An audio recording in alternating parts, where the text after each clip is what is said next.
Hello दोस्तों, मैं बोल रहा हूँ जितेश और आप देख रहे हो हमारा YouTube channel JM study group. आज हम 10th क्लास हिंदी बुक की स्पर्श का पदखंड का पहला यूनिट पढ़ेंगे, कबीर जी की साखियाँ। तो पहले कबीर जी के बारे में जानने से पहले अगर आपने हमारे चैनल को सब्सक्राइब अभी तक नहीं किया है तो पहले सब्सक्राइब करें और बेल आइकन कॉल पे सेट करें। मैं आपके लिए नए नए वीडियो ऐसे लाता रहूँगा और आप सब्सक्राइब करेंगे तो सबसे पहले आपको हमारी जो भी वीडियो डालूँगा उसकी नोटिफिकेशन आपको मिल जाएगी। तो चलिए पहले कबीर जी का परिचय कर लेते हैं। तो कबीर जी का जन्म 1398 में काशी में हुआ माना जाता है। गुरु रामानंद के शिष्य कबीर ने 120 वर्ष की आयु पाई। जीवन के अंतिम कुछ वर्ष मगहर में बिताए और वही चीर निद्रा में लीन हो गए। कबीर का आविर्भाव ऐसे समय में हुआ था जब राजनीतिक, धार्मिक और सामाजिक क्रांतियां अपने चरण पर थी। कबीर क्रांतिदर्शी कवि थे। उनकी कविता में गहरी सामाजिक चेतना प्रकट होती है। उनकी कविता सहज ही गर्म को छू लेती है। एक और धर्म को ब्राह्मणों पर उन्होंने गहरी और तीखी चोट की है तो दूसरी ओर आत्मा परमात्मा के विरह मिलन में भावपूर्ण गीत गाए हैं। कबीर शास्त्रीय ज्ञान की अपेक्षा अनुभव ज्ञान को अधिक महत्व देते थे। उनका विश्वास सत्संग में था और वे मानते थे कि ईश्वर एक है, वह निर्विकार के अरूप है। कबीर की भाषा पूर्वी जनपद की भाषा थी। उन्होंने जनचेतना और जनभावों को अपने शब्द और साखियों के माध्यम से जन जन तक पहुंचाया। तो पाठ में प्रवेश करते हैं। यह कबीर जी की साखियाँ हैं। तो कबीर जी की साखियाँ शुरू करने से पहले ओम श्री गणेशाय नमः। तो चलिए वीडियो को स्टार्ट करते हैं। तो पहला पद या साखी है, ऐसी वाणी बोलिए मन का आपा खोए, अपना तन शीतल करे औरन को सुख होए। तो पहली साखी है, उसका भाव अर्थ है। कबीर कहते हैं कि हमें ऐसी बातें करनी चाहिए जिसमें हमारा अन ना झलकता हो।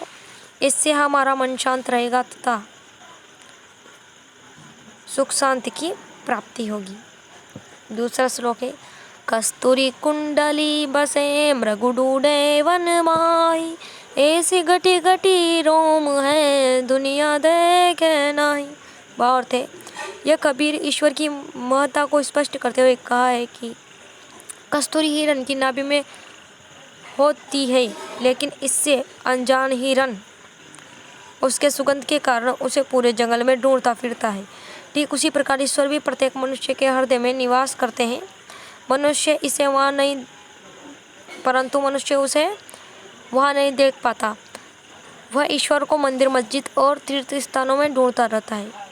तीसरा पद है, जब मैं था तब हरि नहीं, अब हरि है मैं नाही, सब अंधियारा मिटी गया जब दीपक देखा माही। तो भावार्थ है, यहाँ कबीर कह रहे हैं कि जब तक मनुष्य के मन में अहंकार होता है तब तक उसे ईश्वर की प्राप्ति नहीं होती। जब उसके अंदर का अहंकार मिट जाता है तब ईश्वर की प्राप्ति होती है। ठीक उसी प्रकार जैसे दीपक के जलने पर उसके प्रकाश से अंधियारा मिट जाता है, यहाँ अहंकार का प्रयोग अंधकार के लिए तथा दीपक का प्रयोग ईश्वर के लिए किया गया है। तीसरा श्लोक है, सुखिया सब संसार है खाए अरु सोवे, दुखिया दास कबीर है जागे अरु रोवे। भावार्थ है, कबीरदास के अनुसार ये सारी दुनिया सुखी है क्योंकि ये केवल खाने और सोने का काम करता है, इसे किसी भी प्रकार की चिंता नहीं है। उनके अनुसार सबसे दुखी व्यक्ति वो है जो प्रभु के वियोग में जागते रहते हैं। उन्हें कहीं भी चैन नहीं मिलता है। वे प्रभु को पाने की आशा में हमेशा चिंता में रहते हैं। चौथा श्लोक है, भुवंगन तन बसे मंत्र न लागे कोई, राम वियोग न जीवे जीवे तो बोरा होय। भावार्थ है, जब किसी मनुष्य के शरीर के अंदर अपने प्रिय से बिछड़ने का सांप बसता है तो उस पर कोई मंत्र या दवा का असर नहीं होता। ठीक उसी प्रकार राम यानी ईश्वर के वियोग के मनुष्य भी जीवित ही नहीं रहता। अगर जीवित रह भी जाता है तो उसकी स्थिति पागलों जैसी हो जाती है।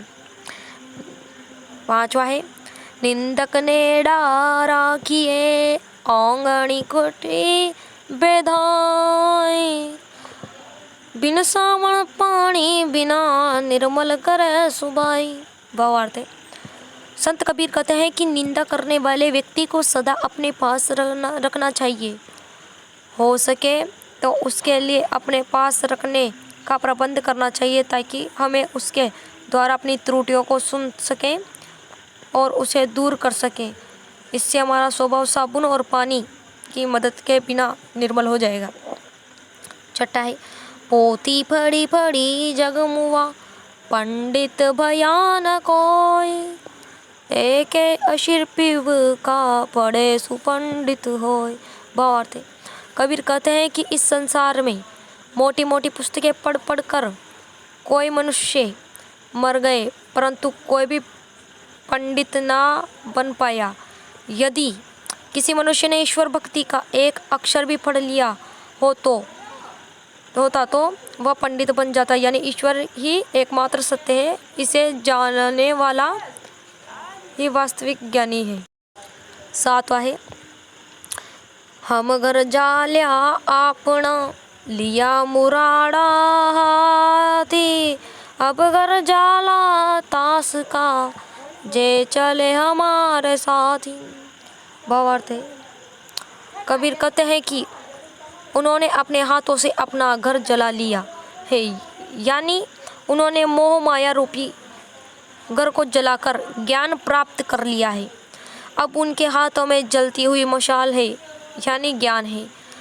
अब वो उसका घर जलाएंगे जो उनके साथ जाना चाहता है, यानी उसे भी मोह माया के बंधन से आज़ाद होना होगा जो ज्ञान प्राप्त करना चाहता है।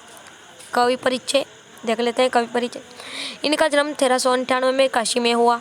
ऐसा माना जाता है इनके गुरु रामानंद थे। ये क्रांतदर्शी के कवि थे जिनके कविता से गहरी सामाजिक चेतना प्रकट होती है। इन्होंने 120 वर्ष की लंबी उम्र पाई। इन्होंने आने जीवन के कुछ अंतिम वर्ष मगहर में बिताए और वहीं चिर निद्रा में लीन हो गए। कठिन शब्दों के अर्थ देख लेते हैं। वाणी, वाणी यानी वाणी। आपा यानी अहंकार। शीतल यानी ठंडा। कस्तूरी यानी एक सुगंधित पदार्थ। कुंडली, कुंडली यानी नाभि। मोह, मोह यानी भीतर। मैं यानी अहंकार। हरि, हरि यानी भगवान। मिटी, मिटी यानी मिटना। सुखिया, सुखिया यानी सुखी। अरु, अरु यानी और। बिरह, बिरह यानी वियोग। भुवंगुम यानी सांप। बोरा, बोरा यानी पागल। निंदक, निंदक यानी बुराई करने वाला। नेड़ा, नेड़ा यानी निकट। आंगणी, आंगणी यानी आंगन। सावन, सावन यानी साबुन। पानी, पानी यानी पानी। निर्मल, निर्मल यानी पवित्र। सुबाई, सुबाई यानी स्वभाव। पोथी, पोथी यानी ग्रंथ। मुआ, मुआ यानी मर गया। भया, भया यानी हुआ। अशिर, अशिर यानी अक्षर। पीयू, प्रत्यतम या ईश्वर। जाल्या, जाल्या यानी जलाया। अपना यानी अपना। मुराड़ा, मुराड़ा यानी जलती हुई लकड़ी। जालो, जालो यानी जलाओ। तास्का, तास्का यानी उसका। तो ठीक है, हमारा चैप्टर पूरा होता है। अगर अभी तक आपने हमारे चैनल को सब्सक्राइब नहीं है तो पहले सब्सक्राइब कर दें। Thanks for watching video.